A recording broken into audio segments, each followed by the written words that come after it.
తాకట్లో ఉన్న మీ బంగారాన్ని విడిపించి ఆ రోజు ఆన్లైన్ రేటుకి కొంటాం. Sharma gold company. రాశి ఫలాల గురించి ఒక్కసారి నాకు వివరిస్తారా మీరు? మొట్టమొదటి ఏ రాశి గురించి చెప్తారు? తప్పకుండా. ఇప్పుడు ఇది మనకు వచ్చేది 2025 ఆంగ్ల సంవత్సరాది. ఓకే. అంటే కొంతమంది విమర్శించారు 24 కదా, 24 25 అదే 25 ఆంగ్ల సంవత్సరాది. అంటే మనం ఇంగ్లీష్ క్యాలెండర్ అంటే 25లో వచ్చేది 25 ఆంగ్ల 25 కదా, జనవరి 1 25. ఓకే. జనరల్ గా మనము అంటే మరి మీరు ఉగాది నుండి ఎందుకు చెప్పట్లేదు అంటే చాలా మంది ఉగాది వరకు కూడా ఆగట్లేదు, జనవరి 1 కూడా ఆగట్లేదు, డిసెంబర్ నుండి నవంబర్ నుండి అడుగుతా ఉన్నారు అందరూ. ఓకే. ఇప్పుడు క్లయింటెల్ నన్ను అడిగేవాళ్ళు ఏంటంటే గురూజీ ఇప్పుడే చెప్పేసేయండి మాకు, మేము జాగ్రత్తలు తీసుకుంటామని చెప్పి అడుగుతా ఉన్నారు.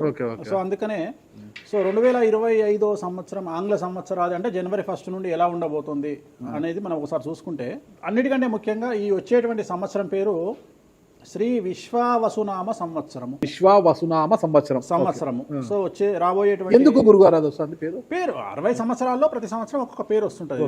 పేరుతో ఏం స్పెషాలిటీ లేదు. క్రోధినామ సంవత్సరం అనే నెగిటివ్ అట్లా ఏం లేదు. సంవత్సరాల్లో దీని పేరు విశ్వావసునామ సంవత్సరం. సో ఈ సంవత్సరానికి అధిపతి రాజు కాబట్టి, రవి కాబట్టి రాజు. సో రవి మనకు కమాండ్ చేస్తా ఉన్నాడు కాబట్టి ఈ సంవత్సరం అతి ముఖ్యమైన విషయం ఏంటంటే రాజకీయంగా దేశవ్యాప్తంగా రాష్ట్రాల వ్యాప్తంగా పెను సంచలనాలు నమోదవ్వడము ఈ సంవత్సరం 2025 సంవత్సరం లక్షణాలు. ఎందుకంటే రాజుల మధ్యన రాష్ట్రాల మధ్యన గొడవలు, మరీ ముఖ్యంగా కొంతమంది ప్రముఖ రాజకీయ నాయకులకు మృత్యుగండము, అలాగే అన్ని రంగాలలోకి సెలబ్రిటీలు, సినిమా ఇండస్ట్రీ, రాజకీయము, బిజినెస్, ఎనీ ఇండస్ట్రీ, యువకులు, మరి ముఖ్యంగా మగవాళ్ళు యువకులు 40 సంవత్సరాల వయసులోపు ఉండే వాళ్లకు కార్డియాక్ అరెస్ట్లు అనేటివి ఈ సంవత్సరం అతి ముఖ్యమైన విషయం. ఎందుకంటే ఆల్రెడీ మనం చూస్తున్నాం ఇప్పటికే, కానీ వాటి తీవ్రత పెరిగే అవకాశం ఉంది. కారణం ఏంటంటే రవి కమాండ్ చేస్తూ ఉన్నాడు కాబట్టి. రవి అంటే చర్మము, హార్ట్, కళ్ళు, ఎముకలు. సో కరోనా లాంటి అంత పెద్దది కాకపోయినా ఒక సమస్య, ఒక వైరస్ మళ్ళీ ప్రపంచాన్ని బాధించే అవకాశం ఉంది. అది మరీ ముఖ్యంగా చర్మం మీద దాడి చేసే అవకాశం ఉంది. అంటే చర్మానికి సంబంధించినటువంటి ఒక సమస్యల బారిన పడి ఈ సంవత్సరము జనాలు వైరస్ బారిన పడే అవకాశం ఉంది మరీ ముఖ్యంగా. అలాగే ఇప్పుడు 40-50 ఇంచుమించు 40 సంవత్సరాల లోపు యువకులకు కార్డియాక్ అరెస్ట్లు అనేటువంటివి జరిగే అవకాశాలు కనిపిస్తూ ఉన్నాయి. అలాగే ఈ సంవత్సరం గుండెపోటు వల్ల మరణాల సంఖ్య చాలా ఎక్కువ. ఇదంతా 2025 జనవరి నుంచి ఎగ్జాక్ట్లీ. అలాగే ఈ సంవత్సరము ఎండల తీవ్రత చాలా ఎక్కువ, విపరీతమైనటువంటి ఎండలు ఉండే అవకాశం ఉంది. అలాగే ఈ సంవత్సరాలు ప్రపంచవ్యాప్తంగా అగ్నిపర్వతాల పేలుడు అనేటువంటిది ఈ సంవత్సరం గమనించాల్సినటువంటి విషయం. అలాగే ఈ సంవత్సరం మంచు పర్వతాలు కరగడం వల్ల వాతావరణంలో మార్పులు గమనించాల్సి ఉంటుంది ఈ సంవత్సరం. అలాగే అమెరికా దేశానికి విపరీతమైనటువంటి గాలి తుఫానులు, వరదలు ఈ సంవత్సరం కనిపిస్తూ ఉన్నాయి. అలాగే 1-2 దేశాల మధ్యన యుద్ధ వాతావరణం ఖచ్చితంగా ఉండి తీరుతుంది, లేదా యుద్ధం జరుగుతున్నాయి కదా, అది ఇంకా పెరుగుతుంది. ఇప్పుడు ఉన్నదానికంటే తీవ్రత పెరుగుతుంది అనేది. అలాగే మనకు 2025 సంవత్సరంలో సెప్టెంబర్ 7వ తేదీ 2025 సంవత్సరం ఆదివారం రాహుగ్రస్త సంపూర్ణ చంద్రగ్రహణం ఏర్పడుతుంది. ఇది కుంభరాశికి వ్యతిరేకమైన ఫలితాలు ఇస్తుంది. అలాగే వచ్చే సంవత్సరం అంటే 2025 సంవత్సరంలో మే 9వ తేదీ నుండి సరస్వతి నదికి పుష్కరాలు అనేటువంటివి ఏర్పడతా ఉన్నాయి. ఈ సంవత్సరము రాజకీయ నాయకులకు సంబంధించి మరీ ముఖ్యంగా ఇందాక మనం మాట్లాడుకున్నట్టుగా పవన్ కళ్యాణ్ గారికి ఏలినాటి శని వెళ్ళిపోతుంది. అలాగే లోకేష్ గారి జాతకరీత్యా, పవన్ కళ్యాణ్ గారి జాతకరీత్యా విపరీత రాజయోగం అనేటువంటిది కనిపిస్తూ ఉంది. జగన్మోహన్ రెడ్డి గారికి లేదా రాజయోగం వల్ల? ఇప్పుడు లేదు, ఈ సంవత్సరం లేదు. అంటే 2025 సంవత్సరంలో లేదు. 29 కన్నా ఉందా? అది మన తర్వాత మాట్లాడుకుంటాం. ఓకే. 25లో మాత్రము నేను అనేది ఏంటంటే ఇప్పుడున్న స్థాయి కంటే వీళ్ళిద్దరికి ఇంకా పై స్థాయికి వెళ్లే అవకాశం ఉంది, లోకేష్ బాబు గానీ పవన్ కళ్యాణ్ గారు కానీ. అదే నాకు అర్థం కావడం, వాళ్ళిద్దరు మంత్రులే, నాకు అర్థం కాదు. ఇప్పుడు ఉన్నటువంటి పదవుల కంటే కూడా గొప్ప పదవులను వీరు పొందేటువంటి అవకాశాలు కనిపిస్తున్నాయి. రాజ్యసభ తీసుకుని కేంద్రానికి వెళ్తారా? కేంద్ర మంత్రులు వెళ్తారా? కేంద్ర మంత్రులు వెళ్తారా? పెద్దదే కదా, కేంద్ర మంత్రి అనేది పెద్దది కదా. సో అది ప్రభాస్ గారి జాతకంలో చాలా అనుకూలమైనటువంటి ఫలితాలు, శుభవార్తలు వినేటువంటి అవకాశాలు కనిపిస్తా ఉన్నాయి. వివాహం అవుతుందా చెప్పలేము, ఎందుకంటే తులారాశి కాబట్టి వివాహం కావచ్చు. సో ఫ్యాన్స్ కి ఇది పండగనే, పెద్ద పండగనే. ఓకే. సో ఇది ఓవరాల్ గా ఇంకా బేసిక్ డీటెయిల్స్, అంటే ఓవరాల్ 2025లో ఎలా ఉంటుంది. సో ఇప్పుడు మనం రాసుల గురించి కనుక తీసుకున్నట్లయితే ఎలా ఉంది, రెమెడీస్ ఏంటి? ఎస్. సో ఈ సంవత్సరము మేషరాశి జాతకాన్ని విశ్లేషించినట్లయితే మేషరాశి వారికి ఆదాయం 2, వ్యయం 14, రాజపూజ్యం 5, అవమానం 7. ఈ సంవత్సరము మార్చి 29వ తేదీ నుండి అంటే 2025 మార్చి 29వ తేదీ నుండి ఏలినాటి శని ప్రారంభమవుతున్నది. ఎవరైతే 24 సంవత్సరాలు నిండి ఉంటారో అబ్బాయి కానీ అమ్మాయి కానీ వాళ్ళ జీవితంలో పెను మార్పులు సంభవిస్తాయి.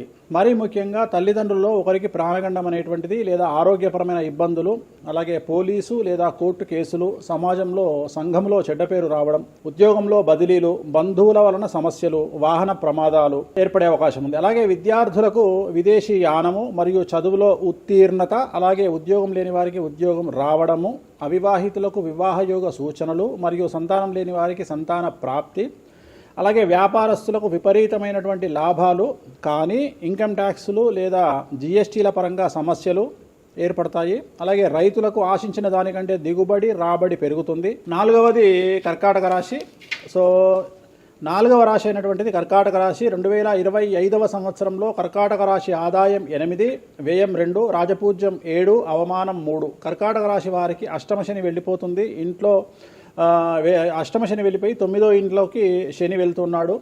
అలాగే గురువు వ్యయంలోకి వస్తున్నాడు. సో కర్కాటక రాశి జాతకులకు సంబంధించి చాలా చాలా చాలా అనుకూలంగా ఉండబోతోంది. కానీ గొంతు నుండి బొడ్డు వరకు ఏమైనా ఆరోగ్యపరమైన ఇబ్బందులు తలెత్తే అవకాశాలు మరియు కాళ్ళు చేతులు విరగడం లాంటి విషయాల్లో జాగ్రత్తగా ఉండవలేను. ఇక మిగిలిన విషయాలలో చాలా అనుకూలంగా ఉండబోతా ఉంది. ఈ సంవత్సరం విదేశీ యానము, విదేశీ వ్యాపారాలు, విదేశాల్లో పెట్టుబడులు కలిసి వచ్చే అవకాశాలు కనిపిస్తూ ఉన్నాయి. దూరమైన వాళ్ళందరూ ఈ సంవత్సరం తిరిగి దగ్గరయ్యేటువంటి అవకాశాలు కనిపిస్తున్నాయి. కోర్టు వ్యవహారంలో యందు ఇరుక్కొనుట, అలాగే కోర్టు వ్యవహారంలో యందు జయము ఈ సంవత్సరం కనిపిస్తూ ఉన్నాయి. విద్యార్థులకు అనుకూలమైన ఫలితాలు, విదేశీ యానము, విదేశాల్లో చదువుకునే అవకాశము, అలాగే చదువులో ఉత్తీర్ణత, అవివాహితులకు వివాహయోగ సూచనలు, సంతానం లేని వారికి సంతాన యోగము, అన్ని రంగాల వారికి జీవనం సుసంపన్నము, కష్టాలు తొలగిపోవుట, అన్ని రంగాల వారికి అనుకూలతలు, మరీ ముఖ్యంగా రైతులకు అనుకూలతలు ఈ సంవత్సరం గోచరిస్తూ ఉన్నాయి. వీరి జాతకంలో ఉన్నటువంటి ఒకే ఒక్క సమస్య గురువు వ్యయంలో ఉండడం. సో వ్యయంలో ఉన్న గురువు కోసం ఏం చేయాలి అంటే గురువారం నాడు పసుపు రంగు దుస్తులు ధరించడం. అంటే పసుపు రంగు దుస్తులు అంటే ప్యాంట్ షర్ట్ కాకుండా ఒక షర్ట్ వేసినా సరిపోతుంది. అలాగే వీలైనప్పుడల్లా శ్రీకాళహస్తి గురు దక్షిణామూర్తిని దర్శించుకోవడం, అలాగే కామాఖ్యలోని బగలాముఖి అమ్మవారి దర్శించుకోవడం వలన వీరికి సమస్యలు తీరిపోతాయి. పేరును బట్టి ఈ రాశుల ప్రకారం ఇలా ఉంటుందని మీరు రాశారా, లేకపోతే వాళ్ళ డేట్ ఆఫ్ బర్త్ ప్రకారం? నక్షత్రం బట్టి, నక్షత్రాలు వాళ్ళకి అర్థమైపోతుంది. వాళ్ళ నక్షత్రాన్ని బట్టి. అశ్విని నక్షత్రం మేషరాశి, భరణి నక్షత్రం మేషరాశి, పుష్యమి నక్షత్రం కర్కాటక రాశి. మీ రాశి నా రాశి ఒకటే. నా రాశి అయితే నాకు తెలియదు గురుగారు. మీది వృశ్చిక రాశి. మీది అదేనా? మరి ఎలా గురుగారు ఈ మధ్యన బాగానే ఉందంటారు? మనకు బాగుంది. ఇంకా మన రచనే, ఇంకా రచనే రచనే. ఇక ఎట్లా రచ్చ? ఇంత వివాదాలు అవుతున్నాయి, ఏం కథ అసలు? ఇంకా లైఫ్ అన్నప్పుడు ఇప్పుడు రేవంత్ రెడ్డి ఉన్నాడు. రేవంత్ రెడ్డి ఎన్ని కష్టాలు అనుభవిస్తే సీఎం అయినాడు అంటే ఇక కష్టం తర్వాత సుఖం రెడీగా ఉంటుంది. ఓకే, ఇప్పుడు కష్టపడ్డారు కాబట్టి మీకు సుఖం ఉంది అంటారు. మీకు కాదు, మళ్ళీ మీకు మనకు అందరికీ. ప్రతి మనిషి జీవితంలో పండ్లున్న చెట్టుకే రాయి దెబ్బలు, అంతేగాని పళ్ళు లేని చెట్టుని ఎవడు పట్టించుకుంటాడు? పళ్ళు ఉంటేనే దాన్ని రాయి చేస్తారు. అట్లనే మనం కూడా అంతే అండి. వేణుస్వామి అంటే పూజలకు పెట్టింది పేరు. పెద్ద పెద్ద రాజకీయ నాయకులకు, ముఖ్యమంత్రులకు, కేంద్ర మంత్రులకు, పెద్ద పెద్ద వాళ్ళకు కూడా, ఇక్కడ కాదు మీరు అబ్రాడ్స్ కూడా వెళ్ళి పూజలు చేసి వస్తున్నారు. చాలా కాస్ట్లీ స్వామి, చాలా గొప్ప పూజలు చేస్తుంటారు, అంత పవర్ఫుల్ పూజలు. అంటే ఇప్పుడు మీరు చేస్తున్న పూజల మహిమ వల్లనే మీ మీద ఇన్ని వివాదాలు వచ్చినా కూడా మీరు బయటపడగలుగుతున్నారు. 100% పర్ఫెక్ట్. ఇక దానికి ఆన్సరే లేదు. ఇక ఇప్పుడు మనం కొట్లాడాలంటే 10 రకాలు ఉంటాయి, మనం కొట్లాడతలేము. అందుకనే మనం ఒకటే, మన పూజల్ని మనం నమ్ముకుంటున్నాం అంతే, అమ్మవారిని నమ్ముకుంటున్నాం. ఇప్పుడు ఒక్కొక్క సమస్యకి ఒక్కొక్క అమ్మవారు పరిష్కరిస్తుంది దశమహావిద్యల్లో. మనం అదే చేస్తున్నాం. ఇప్పుడు నేను ఒకటే మాట చెప్తా, కాంట్రవర్సీస్ వచ్చినాయి, మీరు అడిగినరు, ఎన్ని సమస్యలు వచ్చినాయి. జనాలు ఏం ఆలోచిస్తారంటే వేణుస్వామి ఈ సమస్యల నుండి బయటపడతాడా, పడితే ఎలా పడతాడు? నేను ఒకటే అనుకుంటున్నా, ఇంతమందికి పూజలు చేసి వాళ్ళ సమస్యల నుండి బయటపడడానికి ప్రయత్నించే నేను నాకు వచ్చిన సమస్యను కూడా అదే పూజల ద్వారా బయటపడడానికి ప్రయత్నం చేస్తున్నాం. అంటే వివాదాలు చుట్టుముడుతున్నాయి, సోషల్ మీడియాలో వైరల్ అవుతున్నాయి, ఉమెన్ కమిషన్ మీ మీద ఫిర్యాదులు చేశారు. ఇన్ని చేసినా కూడా ఎక్కడా మీకు ఉచ్చు బిగుసుకోవడం లేదు, బయటపడుతున్నారు. అంటే ఇది మీ పూజల మహిమనా, లేకపోతే ఏమన్నా బ్రైబ్ చేస్తున్నారా? అమ్మవార్లు ఇప్పుడు ఉదాహరణ, మనం తెలుగు రాష్ట్రాల్లో ఉంటాం, వెంకటేశ్వర వారు అంటే మనకు తెలుసు. ఇప్పుడు తమిళనాడులో పెరుమాళ్ అంటారు వెంకటేశ్వర స్వామిని. అదే నార్త్ ఇండియాకి వెళ్తే బాలాజీ అంటారు. వాళ్లకు బాలాజీ అంటే చాలా భయం. అలాగే మన రాష్ట్రంలో మనకు తెలిసిన వాళ్ళకి కామాఖ్యలో ఉండే అమ్మవారు అంటే భయం. కానీ తెలియని వాడికి భయం ఉండకపోవచ్చు, వాడు ఇష్టం వచ్చినట్టు కామెంట్ చేయొచ్చు అమ్మవారు. చాలా మందికి మీరంటే భయం అనుకుంటా. అంటే మనం చేసే పూజల వల్ల ఉండొచ్చు. ఓకే. నేను అనేది ఏంటంటే నేను చేసే అదే ఇందాక మనం మాట్లాడుకున్నప్పుడు అదే చెప్తున్నా, వామాచారంలో పూజలు చేయాలంటే భయపడతారు. కారణం ఏమిటి అంటే ఖచ్చితంగా మందును ముట్టుకోవాలి, నాన్ వెజ్ను ముట్టుకోవాలి. దానికి వీళ్ళు చేసే పూజలు అడ్డుపడతాయి. అంటే వీళ్ళు సమాజంలో భయపడతారు కాబట్టి వీళ్ళు వాటి జోలికి పోరు. ఇవి తాంత్రిక పూజలు లాగా ఉంటాయి మీరు చేసే తాంత్రిక తంత్ర మార్గం అంటారు దాన్ని. శ్రీకాళహస్తిలో కాదు శ్రీకాళహస్తిలో రావుకేతు పూజ చేయించుకున్నారు కదా, తాంత్రిక పూజలే అది. నిమ్మకాయ పెడితే తంత్రమే, గుర్తుపెట్టుకోండి. నిమ్మకాయ ఎక్కడ పెట్టినా తంత్రమే. మిమ్మల్ని కాపాడుతోంది మీరు చేస్తున్న పూజల మహిమే. అంతే అంతే అంతే వాళ్ళే చూసుకుంటారు. నేను అనే పాయింట్ ఏంటంటే నేను ఒకటే చెప్తున్నానండి, తప్పు చేస్తే నన్ను అమ్మవారు సర్వనాశనం చేస్తుంది. ఓకే. అమ్మవారిని విమర్శిస్తే వాళ్ళ సంగతి అమ్మవారు చూసుకుంటది. అంతేనా? అంతే. ఇక నాకు అవసరం, నేను కొట్లాడను చెయ్యను, నాకు అనవసరం, నాకు లొల్లే వద్దు. నాకు నేను దేవుళ్ళని నమ్ముకున్నా, నా పని అదే. నాకు హిమాచల్ ప్రదేశ్ కామాఖ్య కాకపోతే, బాగాలముఖి కాకపోతే, తారాపీఠ పోతే, ఇప్పుడు మన తారాపీఠ పోయి వచ్చిన. చాలా మందికి తెలియదు తారాపీఠ అని కలకత్తా నుండి 300 కిలోమీటర్లు ఉంటుంది. మీరు కావాలంటే గూగుల్ చేయొచ్చు. తారాపీఠ అని అమ్మవారు అండి. ప్రతిరోజు శ్మశానంలో ఉంటుంది అమ్మవారు, ఒరిజినల్ శ్మశానంలో ఉంటుంది. ప్రతిరోజు అమ్మవారికి ప్రసాదం అంటే డెడ్ బాడీ దహనం అయినాకనే అమ్మవారికి నైవేద్యం పెడతారు. అంత పెద్ద ప్రసిద్ధమైనటువంటి దేవాలయం. అమ్మవారు శివుడికి పాలిస్తూ ఉంటుంది. తారాపీఠ అంటారు దాన్ని. శ్మశానంలో ఉంటుంది. ఆమె జనరల్గా ఎవరైనా సరే ఎందుకు పూజ చేస్తారాగనంటే, జీవితంలో మనం వెళ్తూ ఉన్న సందర్భంలో సడన్గా స్టక్ అయినామనుకోండి, బౌన్స్ బ్యాక్ అవ్వడానికి పనిచేస్తుంది. అంటే ఉదాహరణ, ఒక ముఖ్యమంత్రి స్థాయి వ్యక్తి ఓడిపోయినప్పుడు, ఒక మంత్రి పోయినప్పుడు, ఒక ఐఏఎస్ సడన్గా తన జాబ్లో డిస్టర్బెన్స్ వచ్చినప్పుడు, ఐపీఎస్ డిస్టర్బెన్స్ వచ్చినప్పుడు ఈ పూజ కనుక అమ్మవారిని దర్శించుకుంటే ఒక్కసారి మళ్ళీ వాళ్ళు బౌన్స్ బ్యాక్ అవుతారు.